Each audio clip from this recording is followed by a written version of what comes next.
nyoba ikhlas nanging abot gak lakoni nampa kasunyatan neng tresno sumandeng wong liya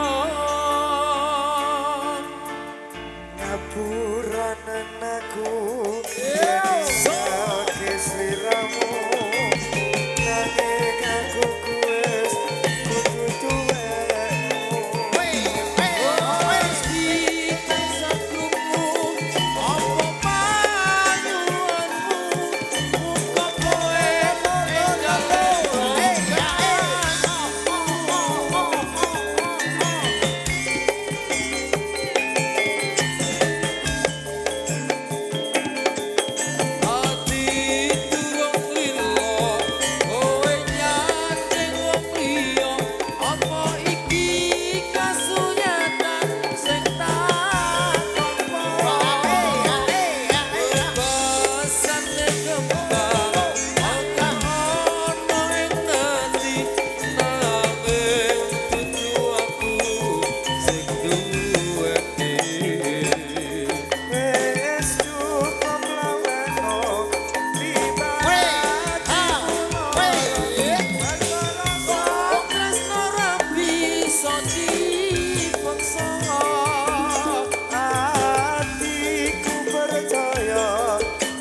kula atur pambaka nuwun dumateng para rawuh sedaya matur nuwun saged rinawunya wonten pagelaran dalu punika mugi Allah ingkang kuwasa kersa paring yoga Atur para putra atur pambakya Pentingkan hariku sedaya Ono bahu pikewan toko Ono bantu kawan jiwaraku Mugi Allah ingkang maha kuwasa Kersa paring winoto kita sesuwun dumateng pangeran saged nepi kewajiban derek dawuhe Gusti Pangeran sampun kasebat ing dalam Al-Qur'an Nabi Muhammad kanutan kautus dening pangeran.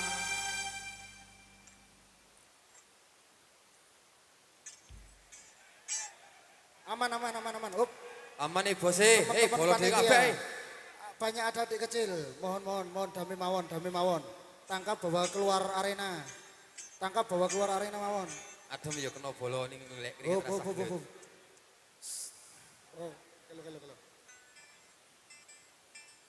Tangkap bawa keluar mawon. Yang tidak pengen disenggol, nggak usah.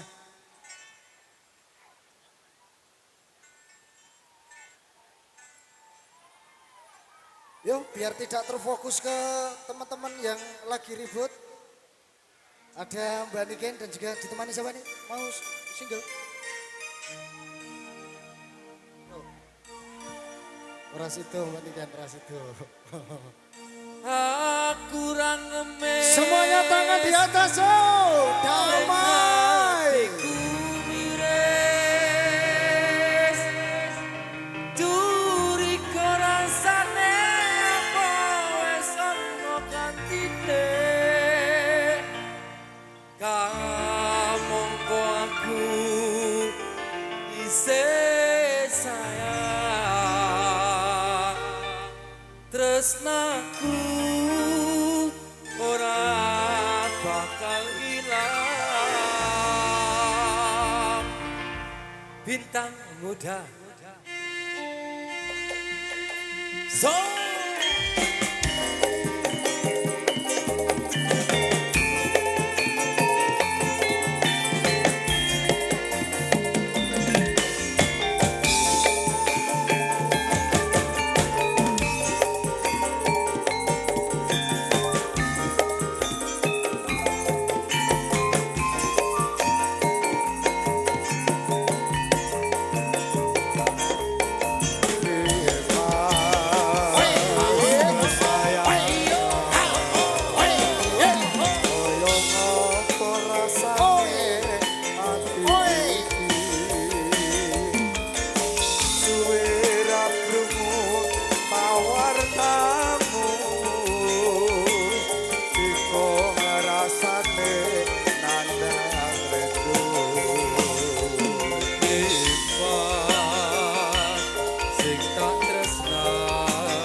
suka dumateng kang Iya iya iya.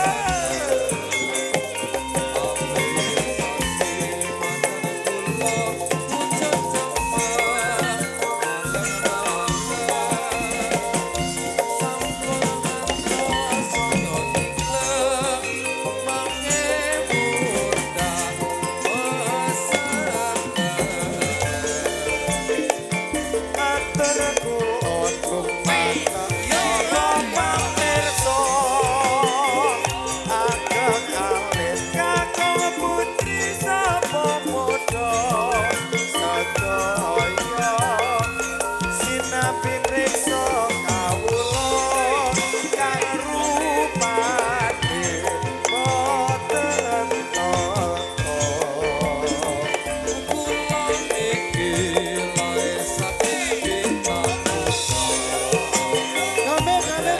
Teman-teman keamanan. Mohon teman-teman keamanan. Tangkap bawa keluar mawon.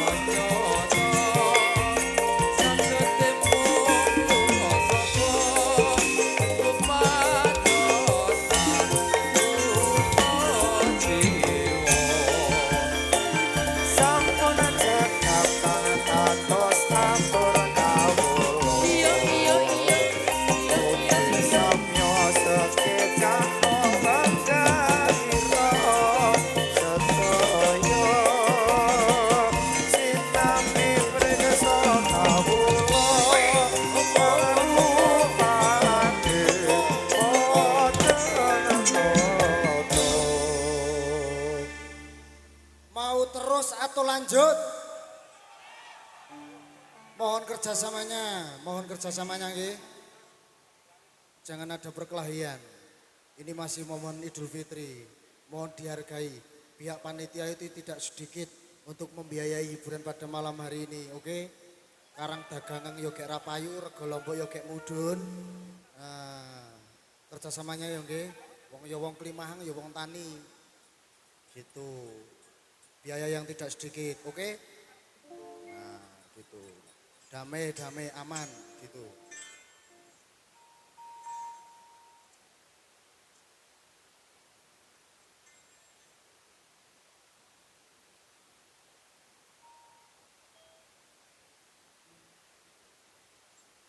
Biar radi landai dulu ke Pak Polisi ke, biar landai dulu, biar adem dulu, rileks. Jangan sampai hal-hal negatif terjadi pada event hari ini. Dan perlu Anda ketahui juga, pastikanlah kendaraan dalam posisi titik yang aman. Karena pihak panitia tidak bertanggung jawab baik kerusakan maupun kehilangan kendaraan Anda. Mohon pastikan posisi titik yang aman, nggih. Itu. Biar ditangani pihak kepolisian saja. Panitia jangan main hakim sendiri, oke? Siap, landai mawon. Gimana? Aman? Oke, yo. Masih bersama Bintang Muda Niken Garosalo dan juga WEDW Audio. Matur nuwun. Monggo.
Nah gitu nu.